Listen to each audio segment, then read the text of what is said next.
Mesdemoiselles, Messieurs, chers amis, bonsoir. Pour ceux qui viennent pour la première fois, il est utile de rappeler que c'est grâce à une initiative de Michel Despéville, le patron du groupe Indigo et le reste, que cette librairie Petrusmoke a été créée pour mettre en vente des auteurs mauriciens et aussi des auteurs étrangers qui parlent de l'île Maurice. Mais il est évident que, connaissant Michel Despéville, sa grande culture, sa préoccupation a été surtout de donner une dimension culturelle à ces entreprises. Et je crois que c'est très bien ainsi. C'est comme ça qu'au NSI, nous avons Petrusmoke, il y a des lancements assez réguliers, encore très multiples en ce moment. Il semblerait que la Covid-19 ait accéléré la production littéraire et autres à Maurice. Au Labourdonnais, nous avons À table avec et d'autres conférences. Et je crois que c'est très bien ainsi qu'on arrive à participer aux activités culturelles de notre pays. On ne peut que saluer cette initiative de Michel Despéville avec son directeur de NSI, Julien Glane, de maintenir cette pratique qui est devenue dorénavant incontournable et qui est susceptible de devenir une tradition. Parce que nous avons des éditeurs qui débarquent, c'est très bien. C'est très bien et que ce soit ainsi.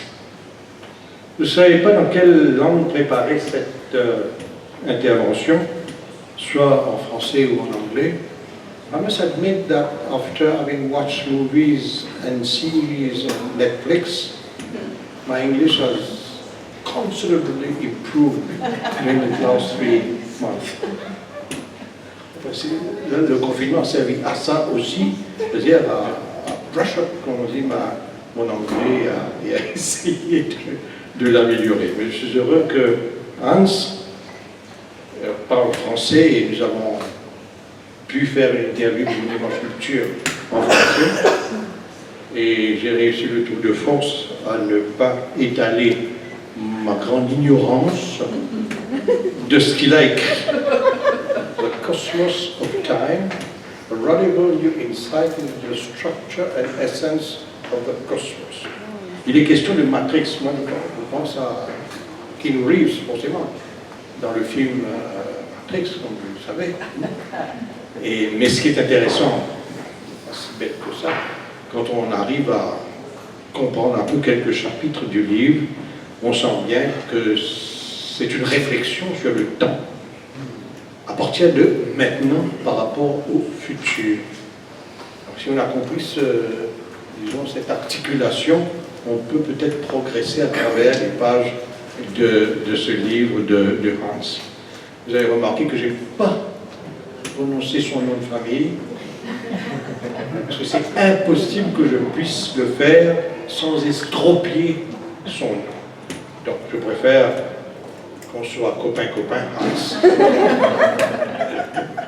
Qu'on soit copain-copain pour un livre qui est éminemment sérieux et que il y a un autre sous-titre, Advancing Surface of the Now.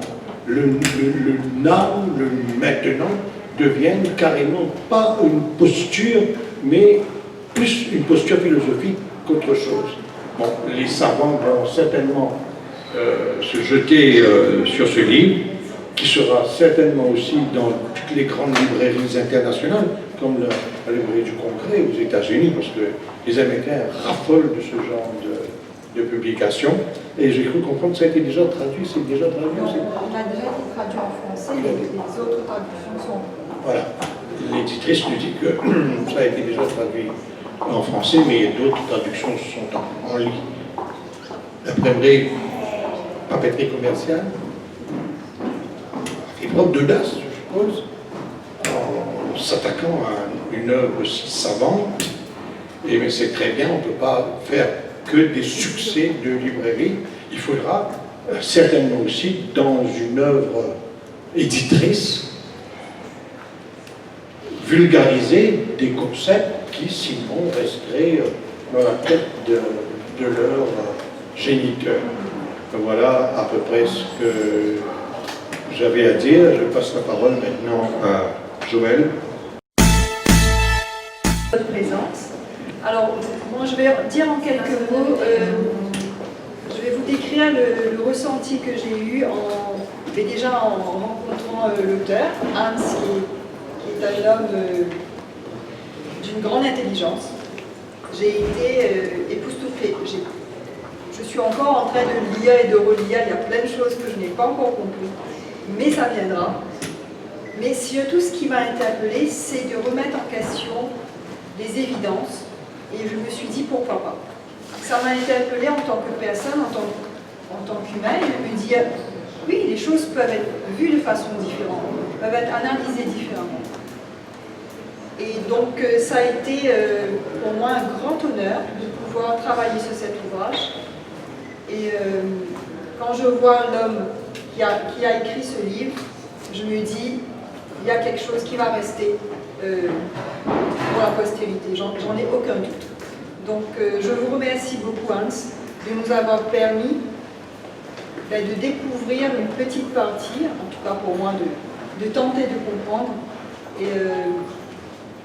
et de cette remise en question qui pour moi est essentielle, surtout de nos jours. Merci. Bonsoir et merci beaucoup pour venir ce soir ici. Ça que je voudrais bien faire, et je crois que c'est le plus important, c'est de vous donner une explication le plus simple de ça que contient le livre et de ça que j'ai fait. La première chose que justement, ce moment, la science est à faire des mesurements des galaxies, on fait beaucoup de choses de mesurements, des planètes, des mouvements, qu'est-ce qui passe là, non? Mais jusque maintenant, la science n'a pas accompli avec son idéal d'expliquer le cosmos en son intégrité.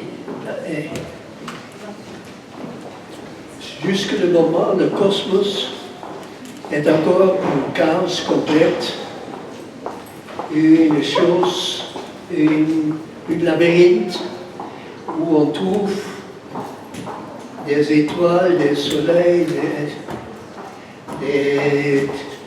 des galaxies et des grands nuages de gaz et de wow. Mais ils n'ont pas jusque maintenant donné une explication qu'est-ce que c'est l'univers, le cosmos, et vraiment. Ils ont pris le système géométrique de la Terre, comment faire les measurements sur la Terre, ils ont appliqué ça sur tout le cosmos, sur notre univers. Si je parle du cosmos, je laisse la possibilité qu'il y a beaucoup d'univers, nous ne sommes pas seuls. Mais de toute façon, aussi, la science a donné la définition du cosmos qu'on fait de 3 dimensions d'espace et une dimension du temps. Mais pour moi, les 3 dimensions qu'on dit de l'espace ne sont pas des dimensions, ce sont des coordinates. Ces coordinates comme sur la terre, de la base, l'auteur et la profondeur. Mais ces traits coordinates forment seulement une partie dans la troisième dimension de l'univers. C'est pas facile pour moi pour expliquer tout ça, c'est plus facile, mais je fais le possible. Il y a spécialement un mot français dans mon anglais. De toute façon, premièrement, je vous donnerai une vue de l'histoire de l'astronomie. Les anciens, avant de Rome, et les anciens Égyptiens et Babyloniens, il y avait beaucoup plus d'idées qu'est-ce que c'est l'univers qu'après de la tombe de l'Empire romain. Parce qu'on n'avait pas, comme nous avons ici aussi, la lumière que couvre tout. On n'était pas enfermé dans un grand bâtiment. On était au dehors dans la nature. On a vu tout le mouvement de la coupole des étoiles. Ils ont vu ça directement, naturellement. Les Égyptiens, la chose plus avancée qu'ils ont fait, c'était le design de la pyramide de Giza.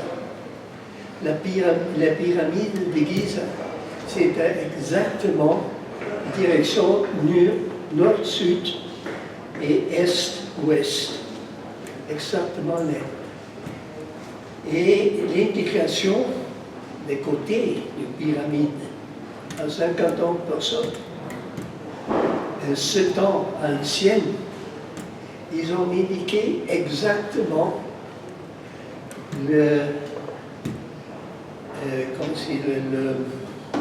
l'horizon, l'équateur du cosmos, de l'univers. Si, avec la condition que la pyramide, c'était pas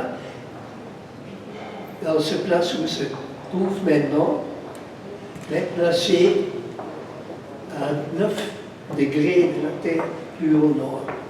Si c'est ça la cause, si on est en bas du fond du côté nord de la pyramide, on voit en haut, la pointe de la pyramide a indiqué avec cette position exactement l'équateur du cosmos. Autre chose, c'était, il y a 3 pyramides, la grande et les 2 petites. Les 3, ils correspondent à la ceinture de Orion, que c'est exactement sur le ceinturon équatorien de l'univers. Ici, on est 7 ans à vue par un autre, jusque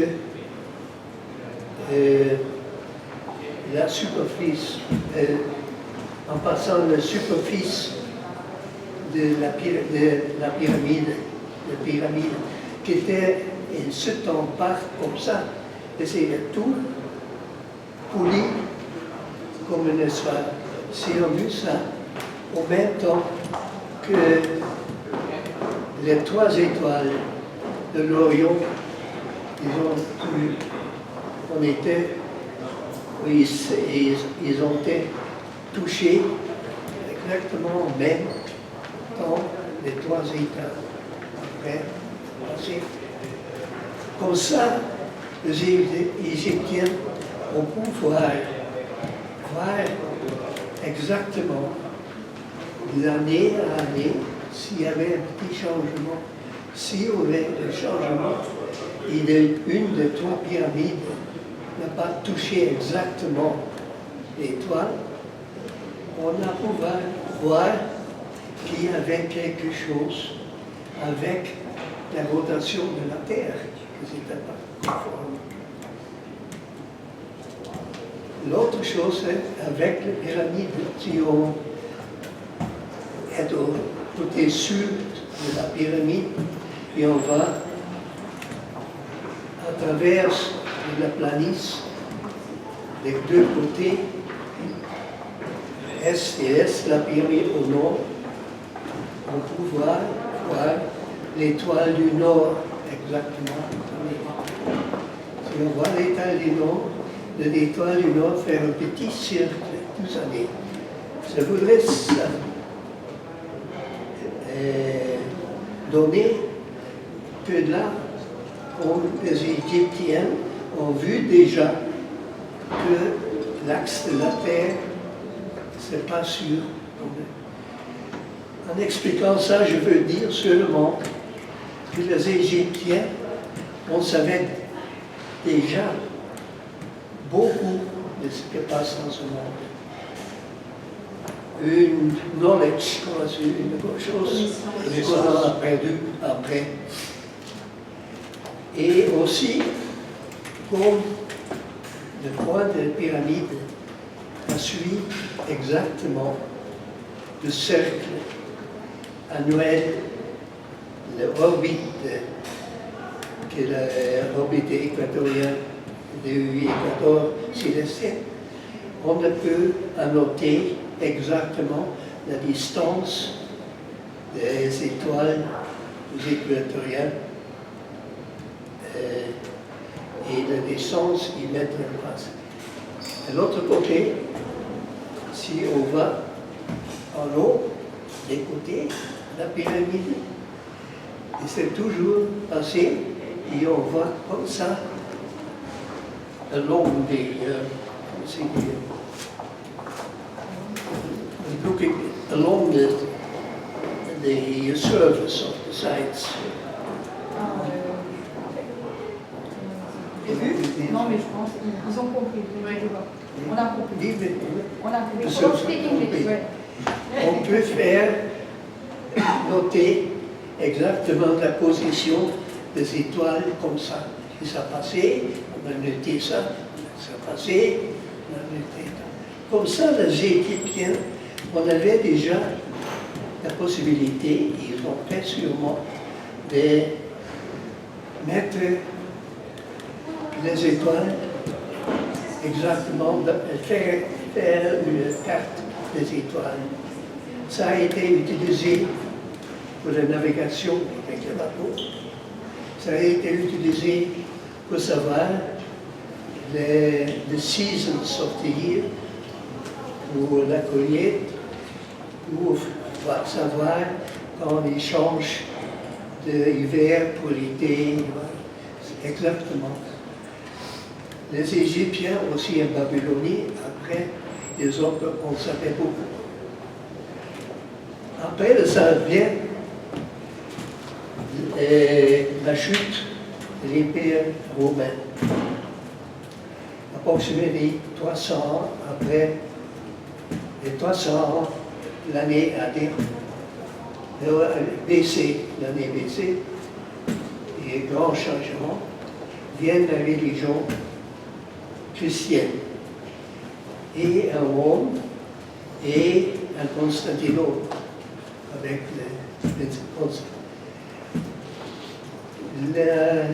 la religion de ce temps, chrétienne de ce temps, ne voulait pas avoir de rivalité. Toute la science d'avant, c'était interdit.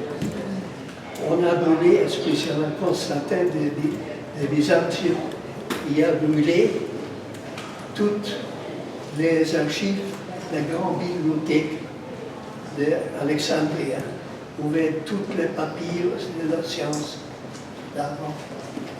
Tout s'est perdu, c'est perdu.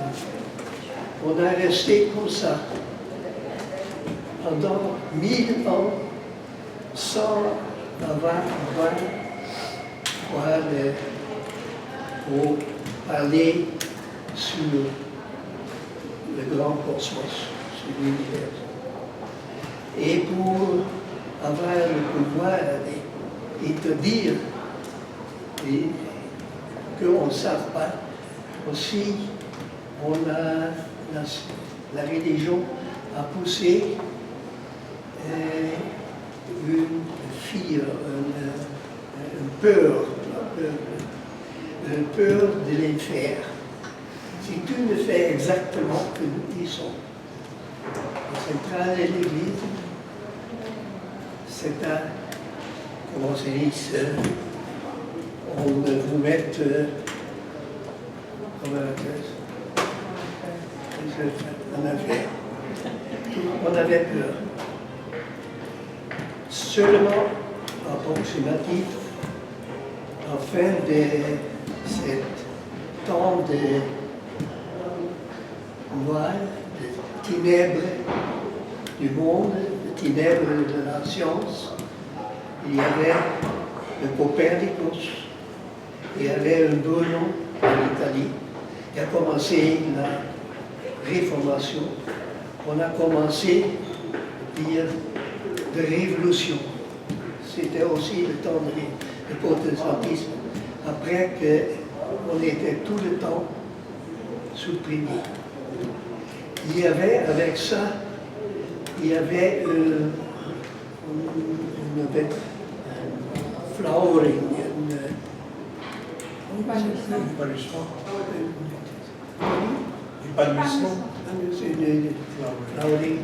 de la science qui était formidable, de la Renaissance, toute la science qui était active par ici, par là. Et on repris et retrouvé beaucoup des anciennes écritures là-bas. C'est aussi avec ça l'astronomie est revenue. Seulement, il y avait aussi des personnes on était imprudents, comme Bruno, qui a parlé tôt. On a Bruno, on a brûlé au steak. Mais de toute façon, Satan, avec la science, ça continue pendant 400 ans, quelque chose. Mais qu'est-ce qui se passe? Il y avait tous les grands professeurs de l'astronomie et tout. Il y avait une classification. Et ça aussi. On a resté avec ce propre idée. Les étudiants qui étaient à l'université, s'ils n'ont pas fait que le professeur a dit, ils n'ont pas passé les examens. Et si les journaux n'ont pas publié ça que les professeurs ils ont dit, c'était, on a les amis à côté. Comme exemple, aujourd'hui encore, j'ai fait le possible pour avoir des publications de ça que j'ai, de ma théorie, avec Nature Magazine, par exemple. Scientific American. On refuse de publication de ça que j'ai dit. Aussi, si je paye pour ça, comme advertisement. Ils ont peur qu'avec ça, il y a des autres effets de publication, et là, ici, on les coupe. On les peur aujourd'hui. Comme ça, toutes les sciences disent aujourd'hui, c'est encore ça. C'est calcifié, on peut dire. C'est pas comme ça. Il y avait, on a dit l'université et l'univers, avec sa définition de trois coordinates, c'est ça. Et on a mis moi j'ai dit que non. Il y avait Einstein, c'est des grands, il a dit des choses très importantes, par exemple, ESMC, comment se dit ça, en quadrant, et il a mesuré la vélocité de la lumière. Et avec E égale mc quadrat, j'ai dit, c'est la définition de comment mesure l'univers, c'est faux.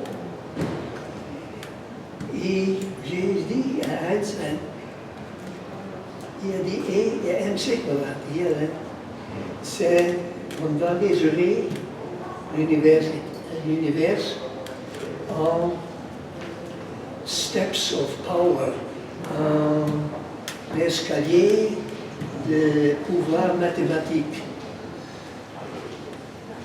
Et aussi, en ce temps, il y avait Maxwell.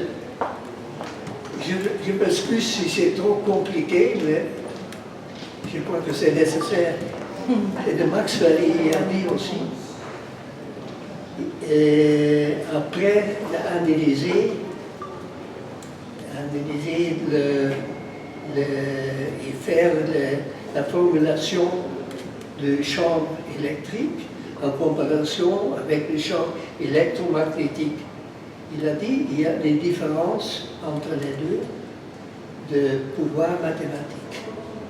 Et nous, où nous sommes dans le troisième, on ne peut pas voir qu'est-ce que c'est, qu'est-ce qu'il y a dans la première et la deuxième étape de la mathématique. Et j'étais en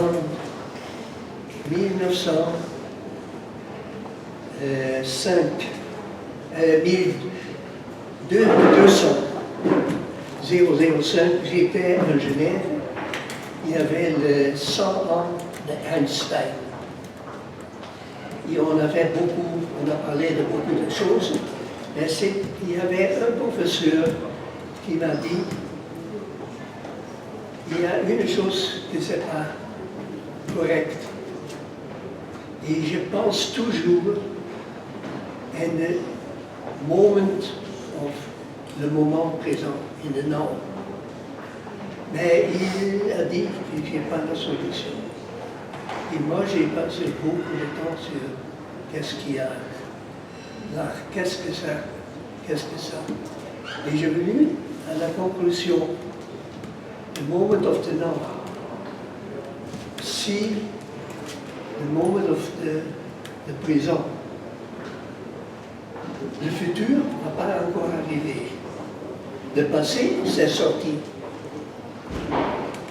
Et entre les deux, il y a que border, une séparation sans construire fine.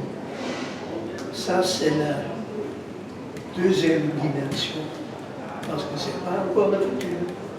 C'est déjà le passé. On est juste là. Mais cet moment du présent, j'ai fait la comparaison avec l'ancien cinéma, où il y a une vue, autre vue, l'autre vue. J'ai dit, ça c'est tous les moments qui passent. Mais ils ont besoin d'une force de les laisser passer. C'est pour ça que je suis venu à la conclusion qu'il doit avoir une force que pousse tout le moment du passé au futur. Ça doit être, ça c'est la force du temps, c'est la première dimension.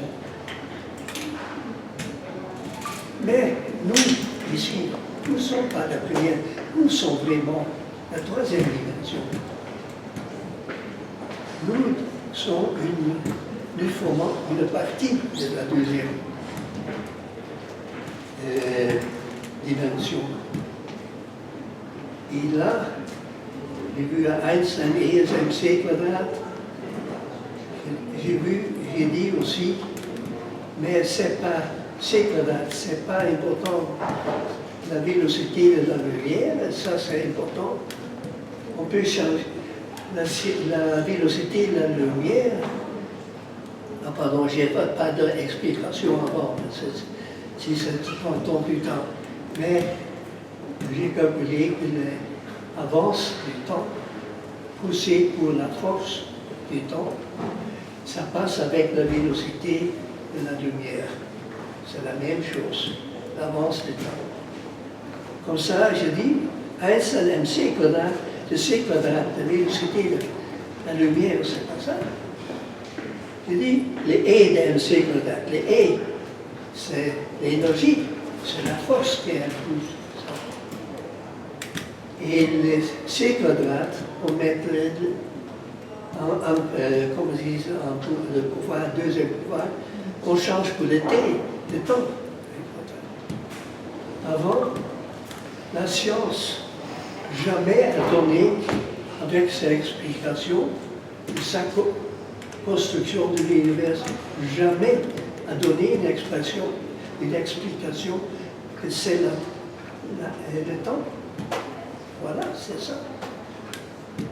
C'est comme ça que je suis arrivé, et c'est conforme avec Maxwell aussi, que l'univers c'est fait de 3 dimensions. La force du temps, la deuxième, c'est le deuxième pouvoir du temps, et la troisième, c'est son nous, c'est la troisième dimension. Ça donne une explication de l'univers complètement différente à ça qu'on a maintenant. Je veux dire que la nouvelle théorie, c'est complètement au contraire de ça que la science dit aujourd'hui. Et contre ça, je lutte maintenant et je vous très content qu'il y a maintenant le public qui m'écoute un petit peu après pour le pousser.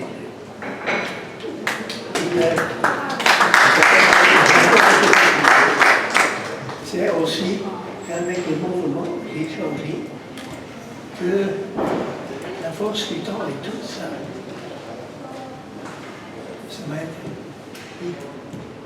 comme la science dit aujourd'hui, c'est pas un univers avec toutes les pierres qui vont par là et des gaz par là et là. Et non, il me paraît que l'univers, c'est quelque chose qui vive. C'est vivant, comme nous-mêmes. Et nous sommes des petits microbes qui habitent cet univers. C'est pas, comme la science dit aujourd'hui, que la vie se fait par chance, dans 1 million, dans 1 billion, un petit accident, quelque chose chimique se régule, et là ils viennent la vie. Non, je dis, c'est la vie qui a fait l'univers, toutes les êtres autour de nous. C'est la vie. Toutes dépendent de notre. L'univers, comme nous, il tient aussi le métabolisme. Dans l'univers, la deuxième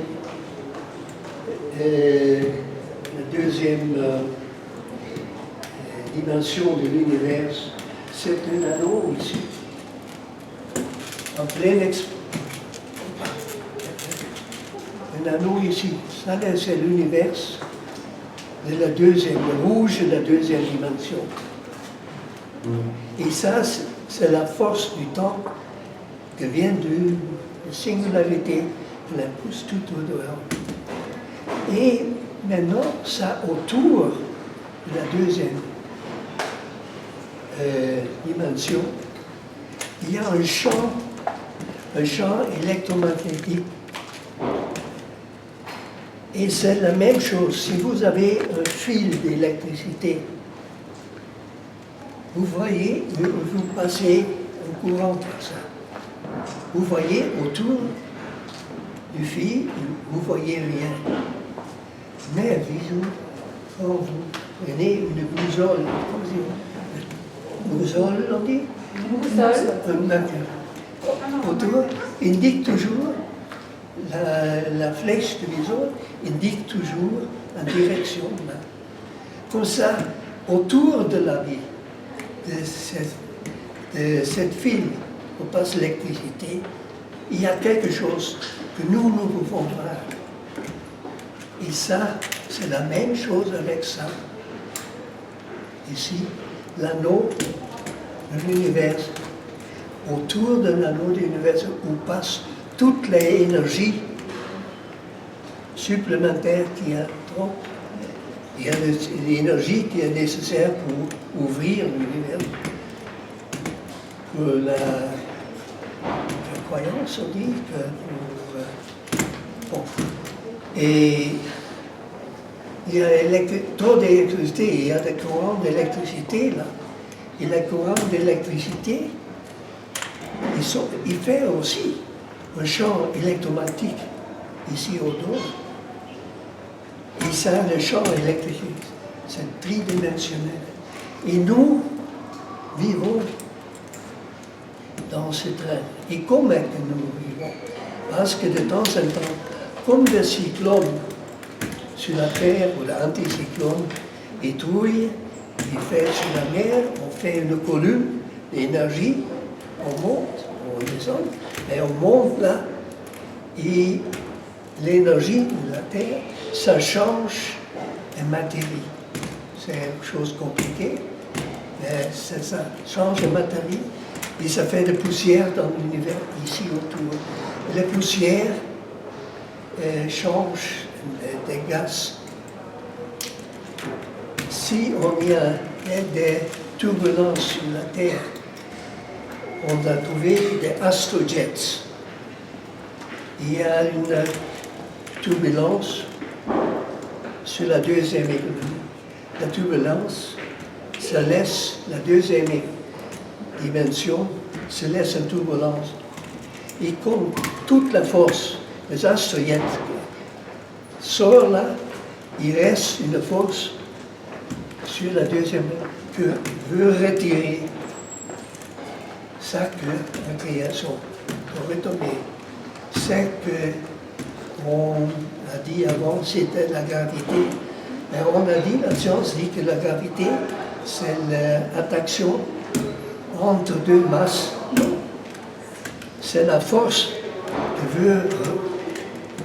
que veut reprendre la position originale. Comme ça, il y a une force qui jette à nous, à l'extérieur des étoiles, et tout ça, et c'est après la force de retour, on fait des atomes, des hélium, on fait des hydrogènes, des hélium, on fait des atomes compliqués, et en même temps des grands nuages de gaz qu'il y a là, on comprend, peu à peu, on fait de matière, on fait des clouds de matière, après, plus de positions, viennent les galaxies spirales et tout ça. Et enfin, et tout ça, ça retombe dans l'origine d'où vient. Ça vient et ça retourne, ça vient et ça retourne. C'est le métabolisme. Comme ça, pour moi, je dis, l'univers, c'est la vie vivante. Si vous êtes ici, sur la Terre, si vous êtes sur la Terre, ici, tout le monde a aujourd'hui un petit appareil pour écouter. Où vous êtes, ici, au dehors, là, si vous êtes un avion, les cosmonautes, non, il y a communication Mars, il y a avec communication et tout. Dans tous ces rayons, il y a la communication. La communication de notre univers. Et cette communication, c'est comme le chinois, il dit, le Tao. Le Tao, c'est que connecte tout. Maintenant, nous sommes dans l'univers. Et l'univers, c'est très important pour nous. Et pour ça, nous devons aussi comporter, nous de l'univers. Si nous, sur la Terre, si nous faisons des choses que c'est contre la nature vient. C'est ça. Il y a beaucoup de lois que j'ai dans mon livre qu'on doit écouter. Si on n'écoute pas, ça ne va pas. C'est ça.